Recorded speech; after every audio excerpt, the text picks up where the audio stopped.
Okay, everybody, I'm back. Sorry about that. It's kind of weird. It's like if it's not a 15-minute time limit from YouTube, it's a 29-minute time limit from my camera, HD form. Alright, anyway.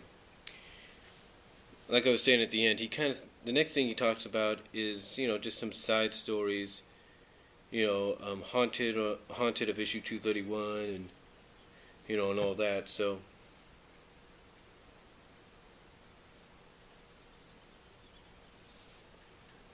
Of course he talks about Fragile and, which deals with Bunny and all that. As well as he talks about From the Shadows, another story. And again, just because I don't go over them doesn't mean you won't be able to read them yourself. I will provide a link down below. Okay, getting to his closing thoughts, because that's what he was getting towards. And this is what he says. Okay, I've spoken positively. Now I'm going to talk about the problems I found in the story. Yes, this person, even though they liked the story so far, had found some problems. And this is what the problems they found, and it's actually something that I've discussed a few times myself. Whether it's been in text or on video. But this is what he says, and I quote, "Okay, I've spoken positively, now I'm going to go over the problems I found in the story. The biggest offender I can think of is that we don't ever see what Sally is thinking within the robot shell. It's pretty much been established that Robians know what's going on around them, but never can do anything about it. That in itself already a good plot idea, and he never used it. But I can come up with 3 plausible examples as to why they aren't doing this. Starting out with the most plausible.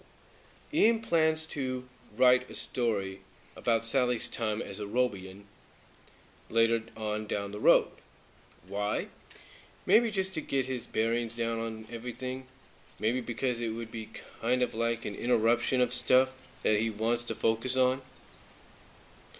It's like whenever we see Nagas blabbering to himself, but no one's talking to him except for the voices in his head. We don't see them talking because we're viewing this from the other character's perspective.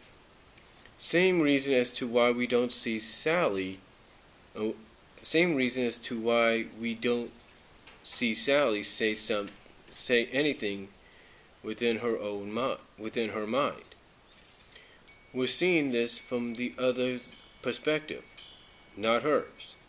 My second theory is that Ian purposely left it open, or as the anti. Okay, continue on.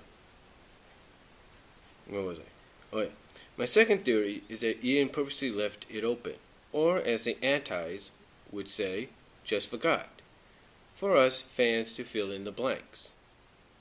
I like this one because that's what I think a good author should do. Leave something open for the fans to explore on their own. Kind of like Kingdom Hearts. The creator of that franchise leaves some things open for the fans to explore. Although considering how whenever he does something to fill in those plot ideas, more empty threads are made and left hanging. And the last one is just if the anti-Archies are right.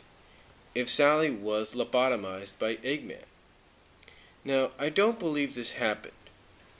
I believe that the canon in her head was there from the beginning. But if she was lobotomized, well, there's your answer as to why we don't see her thoughts. Because she doesn't have any. Now, I don't think this is going to be the case, as lobotomizing her would seem incredibly dark for a children's comic, even with how dark it is already. But if she is lobotomized, then I will not be surprised. But I will not only be surprised. Okay, but if she is lobotomized, then I will not only be surprised, but applaud them for doing such a thing. But of course, I doubt they will.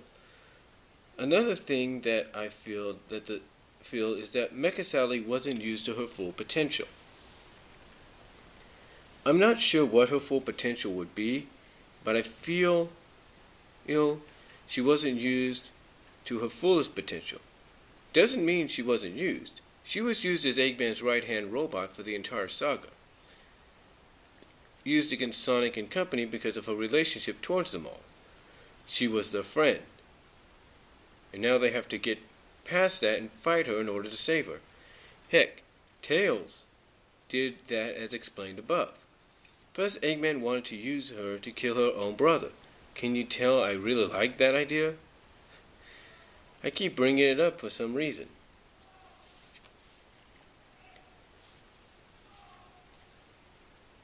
I felt that while she wasn't used to her full potential, that doesn't mean she wasn't useless. That doesn't mean she wasn't useless. I like the way that Eggman used her, but it does feel, like something's missing for some reason.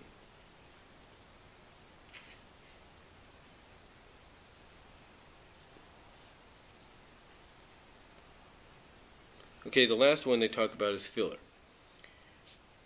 The last negative thing I'd like to talk about is filler. Many people say that the arc had filler and padding near the end. I can see where they're coming from. Does that mean I dislike it? No. The fact that there's filler doesn't mean it's bad. Look at Dragon Ball Z for crying out loud.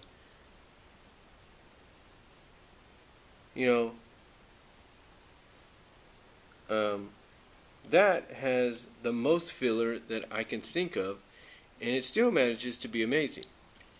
Plus, I liked the filler in the Mecha Sally arc. It wasn't bad, it wasn't the best either.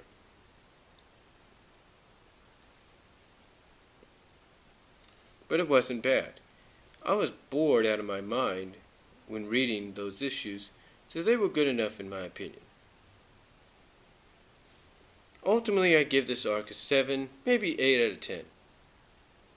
8 might be because I'm feeling generous. 7 is as low as I'll go. I liked the arc, but now it's coming to a close. My only wish left is that Mecha Sally appears in Worlds Collide. Seriously, I really hope that happens. She was there during the big Genesis wave attack, still as a robot.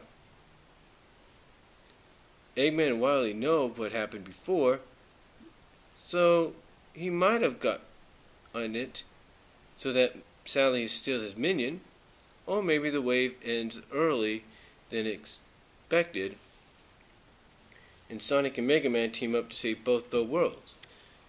Either way, I not only hope that Mecha Sally is used, but also hope that Dr. Light is the one that de-robotizes her.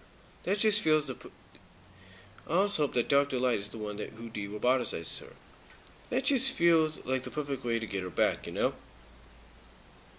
Oh well, that's what I have to say on the Mecha Sally arc. While it is flawed, it is still in my book hold up well enough together to the point here I can say it's a good read. Ultimately, I hope you enjoyed this Random Rant Wednesday. Thank you for reading it. If you have any questions, feel free to ask. And again, I will provide a link down below. Now, they do bring up some good points, I will say that. I mean, to be quite honest,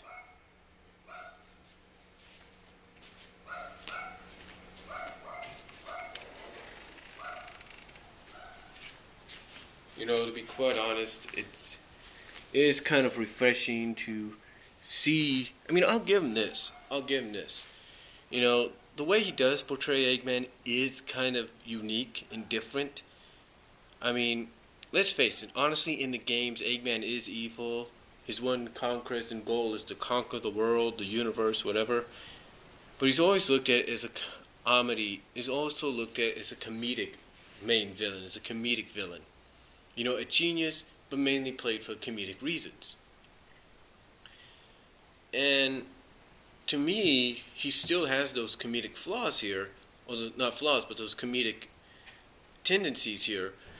But I see what they're talking about, where he's doing things and acting in ways you wouldn't expect him to act.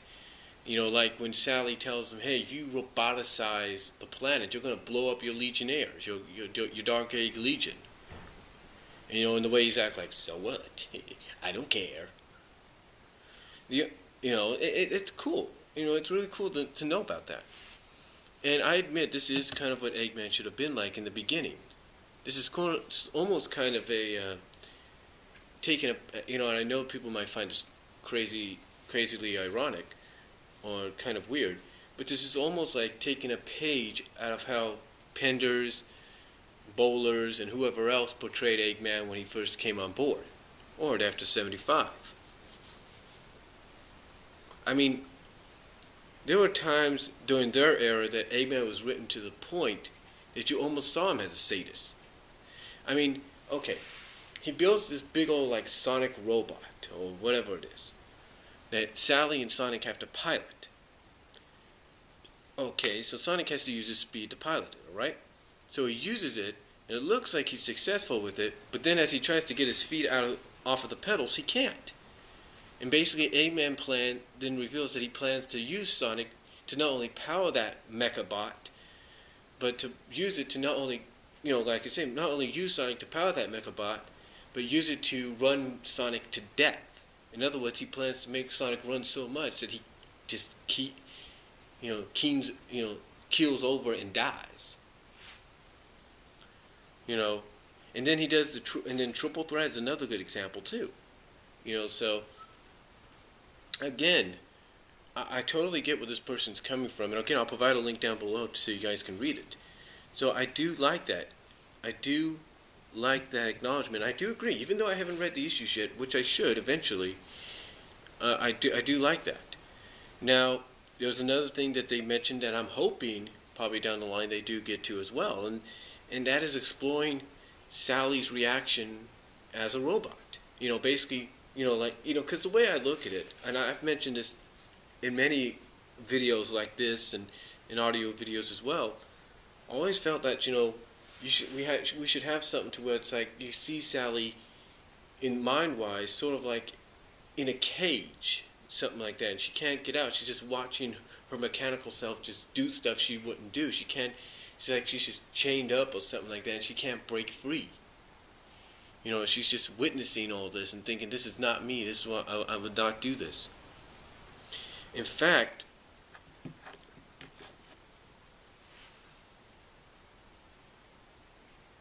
if I can get to it, one person over here at DeviantArt, and I think even for Finian, but mostly DeviantArt, has done a story called Sally's Inner Struggle. And this is basically something they've been doing for quite some time. And they treat it like a comic book. And all you have to do is look up DeviantArt, type in Sally's Inner Struggle, you should find it. But it basically explores what Sally's doing from within. And it's really interesting, really, really unique and interesting. There's also another artistic artwork in DeviantArt as well, which focuses on what he was talking about, what Eggman was having her do, go kill her brother, or at least attempt to. Basically, it's called Cry in the Dark, and you see Mecha Sally in the bedroom of where Eliza's, his wife, and the kid is, right? And you see Mecha Sally getting ready to attack, and then above you see this kind of like holographic silhouette or holographic picture of Sally just crying, like, because it's painful that she can't stop herself. And that is so, to me, that is exactly what Ian should have capitalized on, and I do agree with this person on it. He should have capitalized on it. And hopefully he will. Maybe he'll do a side story down the line. Maybe do a 4-issue Sonic Universe arc where Sally has to kind of redeem herself and explore and basically make up for what she's done. And I think that would be cool. I really would. But we just have to wait and see what he does. I mean, if she was gutted or lobotomized, as he put it, that's kind of going a little too far. But I think Ian confirmed that it's still Sally. So if it's still Sally, then don't worry. But anyway, I really like where they're going with this, and that's really all I have to say about it. So, till next time, I'll talk to y'all later. This might be changed to, well, it's gonna say something. It's gonna say, Sonic's, it's gonna say something like a fan's positive review or positive rant on the Mecha Sally arc. So, that's all I'm gonna say. Until next time, peace out, God bless, talk to y'all later. I'll provide a link below for you guys to see.